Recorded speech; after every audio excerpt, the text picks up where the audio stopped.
Episode 3, Scanning and Digitizing. I'm your host, Phil Gann. We're going to be looking at the Adobe Scan app as well as Photoshop and how to edit. We're going to go over how to set up your physical work with the right type of lighting for photography, and then how to capture that work with a Scan app or camera. And we're going to end it with editing in Photoshop. This is a good example of the type of photo you need to take. I'm going to show you how to set this up. Here is an example of a bad area to take a photo of your work. In this example, you'll notice how all the corners that should be white are a little bit different colors from one another. Also, photographing a book, there's a lot of range in the mid-scale grays. For a good example, let's go outside. We want to find a place that is full shade, not speckly shade. There's a good spot on the side of my house where my outdoor studio is. Make sure that you get out of the sun and get into an area of full shade or deep shade. You can put your work on the ground to photograph it, but make sure you're not on the edge of a shadow. Make sure you're deep in the shadow so that you get good ambient lighting all the way around. You can see here that all of the concrete looks like the same shade or value. Make sure to avoid shadows caused by the spine or by your fingers holding down the pages. You don't want to prop up your work against an object. The bottom is curling, you want to avoid that. The concrete is going to reflect a different color light up onto the work than the ambient light illuminating it. A good spot is in the middle of a wall or the middle of a board. You're going to get the best ambient lighting. Make sure you tape down any corners or edges that are curling up. When it's flat, you'll get nice even lighting all the way across it. Make sure to get close and fill the frame of your screen or your camera when you take a photo of your work. You can even use a tripod to stabilize it. So this is a good example of a photograph that I would take into Photoshop to do any color editing. Before we do that, I want to show you the Adobe Scan app. This app is pretty good, it's relatively easy to use, and it's going to take your documents and convert them straight into PDFs. You can even make multi-page PDFs out of them, relatively quick and easy. The app will do an auto detection and automatically crop it for you. You can also grab each corner and drag it and align those corners where you want them. And other than my finger on the bottom of the screen, you can see the app does a pretty good job at reducing it to high contrast black and white. This app is great for line work, any work that is black and white. Because this app turned a lot of those gray values to white, I don't think it would be a good software for grayscale images. I also use the app to scan in a color image. There are a few options to adjust the color. We have black and white, grayscale, where a lot of the mid-grays or lighter colors are blown out and those are just turned full white. Auto color does the same. Lighter colors get blown out.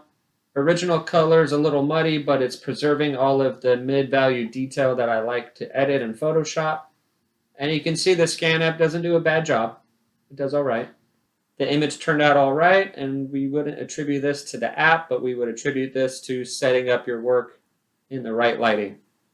Photoshop is the better route to go. It's going to be a little more time-consuming, but you're going to get much better quality. This is Adobe Bridge. If you don't already use Adobe Bridge, I suggest checking it out. This is for browsing files and previewing images before you use Photoshop to open them. You can see I actually did a pretty poor job at photographing my work. Definitely spend the time to fill the frame of your screen or camera before you photograph your original piece.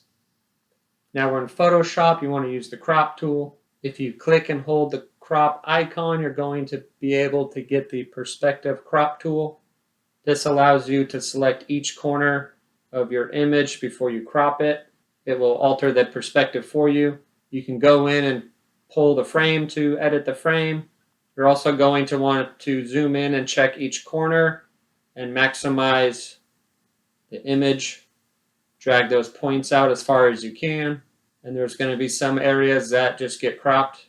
Crop out the background. You can hit the check mark on the top or just hit enter and it will crop it out and change the perspective for you. Next is the clone stamp tool. I'm just going to quickly run through the clone stamp. Select the tool, Hit Alt or Command on a Mac to absorb the area you want to clone. We're going to be cloning out the tape marks on each corner. All right, the tape is gone. Now that I have the image where I want it, I'm going to edit the color. A quick and easy way to edit the color is to hit Image and then hit Auto Tone. Auto Tone is going to do the auto contrast as well as auto color for you. It lightens it and brightens the color. To make my whites whiter, I'm going to go into Adjustments and to Levels. You can adjust the whites, you can adjust the darks. To adjust the whites is to get the white eyedropper tool on the right side of the menu and then click on the corner that I want to be totally white. That's going to make my whites whiter, and then I hit OK. And now for a quick comparison, here I have 4 images up. The superior one is Photoshop on the top right. This Photoshop came from the photo to the left. Even though the photo was not taken properly, Photoshop still gave me a superior product based on the quality of the photo itself. What made that photo so good is the even lighting that we got outside in that full shadow area. On the bottom left, the Scan app did an alright job. It's relatively quick and dirty. If you need to quickly send a PDF to somebody, that's what the Scan app would be good for. I then took the colored scan and put that in Photoshop. So the Scan plus Photoshop came out better than the Scan, but it was not as nice as the photo in Photoshop. So the best route if you want to reproduce your work is to go with a high quality photo, take that into Photoshop and edit it accordingly. And that's going to conclude this episode